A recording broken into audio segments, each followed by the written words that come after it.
A man steps into a high-end bank. His clothes are old and worn out. His shoes are scuffed, his hair unkempt. He carries a faded backpack, slung over one shoulder. His face looks tired, like someone who has been through too much. The bank is filled with well-dressed customers, businessmen in suits, women in designer outfits. The air smells of expensive perfume and polished leather. The moment the man walks in, the atmosphere shifts. Eyes turn toward him. Brows furrow. A quiet murmur spreads through the room.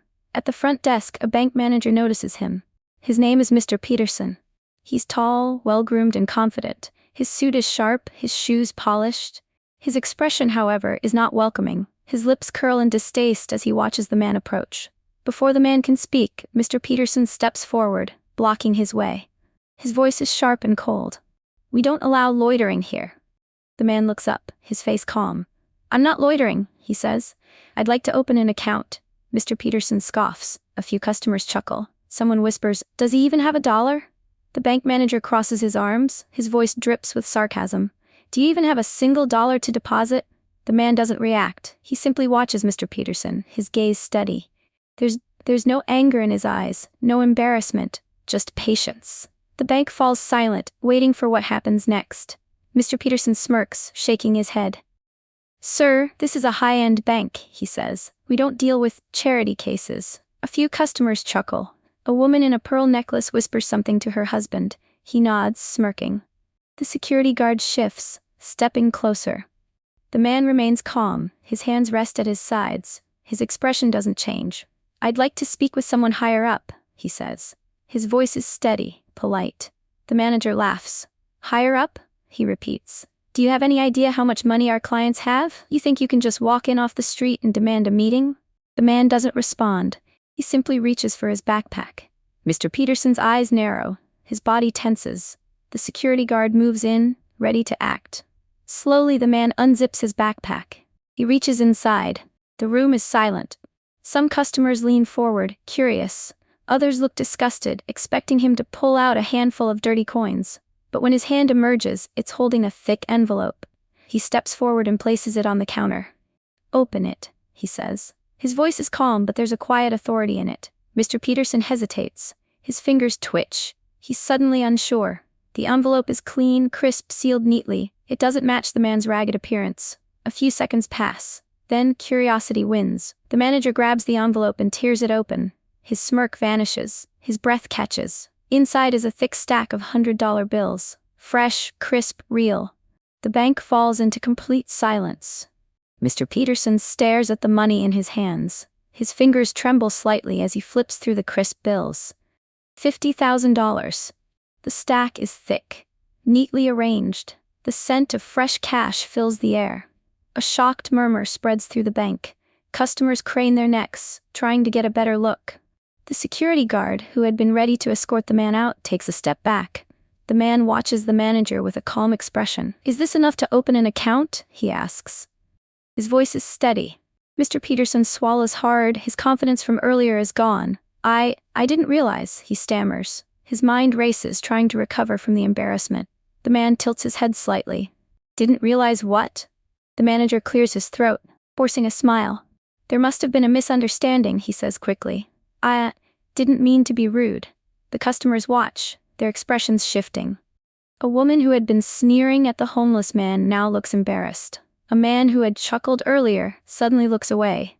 The homeless man's eyes don't waver. "You judged me by my appearance," he says simply. Mr. Peterson opens his mouth to protest but stops. He knows it's true. Silence stretches between them. The weight of his actions settles in. The homeless man reaches down and picks up the envelope. He slides it back into his backpack. "I came here with money," he says, "but respect is worth more than that." The words hang in the air. No one dares to speak. Whispers ripple through the bank. "Who is he?" someone mutters. A businessman in a suit leans forward, eyes narrowed. The security guard shifts uncomfortably. Even Mr. Peterson, still holding the empty envelope, looks shaken. The homeless man stands tall, his gaze steady. For the first time, he speaks about himself. "I wasn't always like this," he says. His voice is calm, but there's a weight behind it. "I once had everything. Wealth, a home, a family.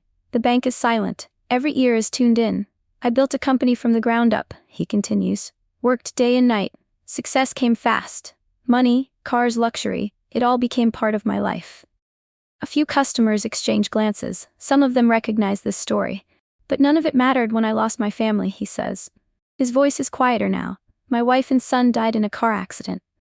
A hush falls over the room. Even Mr. Peterson stops fidgeting. I lost myself after that, the man admits. Stopped caring about money, about work. I left everything behind, walked away from my company, gave up my home. The streets became my escape. A woman near the back presses a hand to her mouth. The judgment on people's faces starts to fade, replaced by something else, understanding. The homeless man sighs, looking down at his backpack. For years, I lived with nothing, he says. Not because I had to, but because I needed to. Mr. Peterson stares at him, speechless. The arrogance in his face is gone. But now, the man continues, I'm ready to come back. A heavy silence lingers in the air. No one dares to look down on him anymore. Mr. Peterson swallows hard. His mind is racing.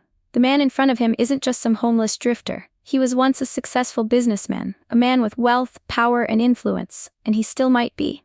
The homeless man reaches into his backpack again. This time, he pulls out a folder. The thick stack of papers inside looks official. He lays it on the counter and slides it toward Mr. Peterson. Read, he says. His voice is calm, but there's an edge to it now. The manager hesitates, then opens the folder. His eyes scan the documents. As he reads, his face turns pale. The papers show ownership records, properties, stocks, business holdings. This man isn't just wealthy, he's a billionaire. Gasps ripple through the bank. A woman in a designer dress clutches her purse tighter, as if she suddenly feels small. A businessman who had chuckled earlier now looks down, embarrassed. The security guard takes another step back, his face stiff. Mr. Peterson's hands tremble slightly as he flips through the pages. How? He breathes. Why are you? The homeless man cuts him off with a simple look. I told you, he says. Money was never the problem. The words hang in the air, heavy with meaning. Mr. Peterson looks up, his lips slightly parted, but no words come out. His arrogance is gone. The confidence he had when insulting this man has vanished. For the first time, he truly sees him. The homeless man leans in slightly. His voice is quiet, but every word is sharp. You should treat everyone with respect, he says. The lesson is clear. And for the first time, Mr. Peterson has nothing to say. The homeless man picks up his folder and tucks it back into his backpack. He turns to leave. Mr. Peterson panics, his heart pounds, his mind races. He had mocked this man, humiliated him, and now he realizes his mistake. Wait, he blurts out. His voice is shaky. The man stops but doesn't turn around. Mr. Peterson swallows hard. His throat feels dry. The confidence he had earlier is gone. He takes a deep breath and steps forward. I'm sorry, he stammers. I didn't mean to judge you. The homeless man finally turns, his face unreadable. The bank is dead silent. Customers watch, waiting to see what happens next. For a moment, the two men just stand there. One in a suit, polished and well-groomed. The other in worn-out clothes, carrying a simple backpack.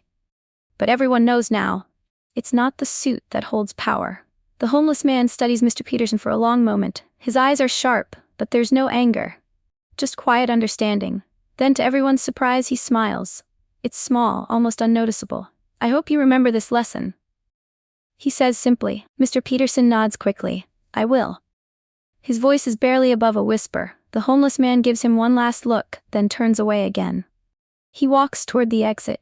The entire bank watches in silence as he steps outside.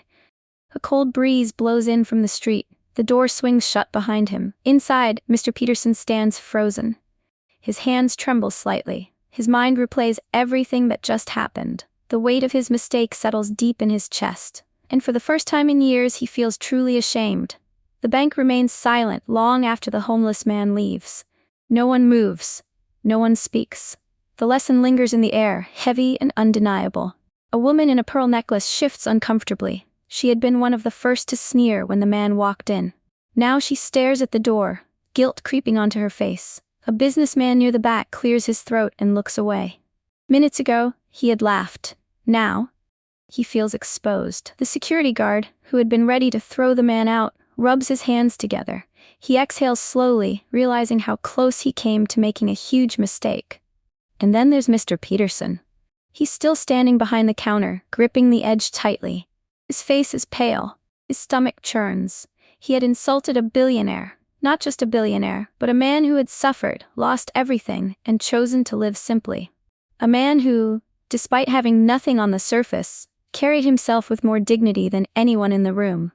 Mr. Peterson glances at the stack of untouched account forms on his desk. The papers are crisp, neatly arranged, ready to be filled out by clients he once believed deserved his time. Just minutes ago he felt powerful behind this desk. He thought he controlled who was worthy of service, who belonged in this bank, who didn't. He thought he had the right to judge. Now, his own judgment feels small, shallow, worthless. His fingers twitch as he rests his hand on the desk, his mind racing. His throat feels dry. His confidence, once so unshakable, has crumbled beneath the weight of his mistake. His arrogance, his smirk, his dismissive tone, all of it had been stripped away in an instant. Because now, he realizes, he was the one being judged all along. The customers shift uncomfortably. A few clear their throats. Others glance toward the door, their expressions uneasy. The silence is heavy, thick with something unspoken. Then, the murmurs start. Quiet at first, soft whispers, hesitant voices. "Who was he?" a woman asks, her voice barely above a breath. "A businessman," another voice answers, slow and careful. "A billionaire." A man near the back shakes his head in disbelief. "Did you see his documents?" He mutters. "He owns properties, companies, he's worth more than all of us combined." The words hang in the air. No one dares to speak louder. No one dares to meet each other's eyes. A heavy silence follows, pressing down on everyone in the room. Mr. Peterson exhales shakily. He lifts a trembling hand and straightens his suit, trying to regain composure. He forces himself to stand taller, to adjust his tie, to do anything that might make him feel like the man he was before. But no matter how much he fixes his appearance, he knows something inside him has shifted. He forces himself to move, to breathe, to act normal. But nothing feels normal anymore. His eyes drift across the bank. The polished floors gleam under the bright lights. The expensive furniture, the perfectly arranged decor, the scent of leather and luxury, all of it once reassured him, made him feel important. Now it feels meaningless. Trivial. His gaze flickers to the customers, the well-dressed businessmen, the wealthy women in designer clothes. Their expressions mirror his own. Discomfort, unease, shame. They had all misjudged that man. Every single one of them. Then, his eyes land on the front doors.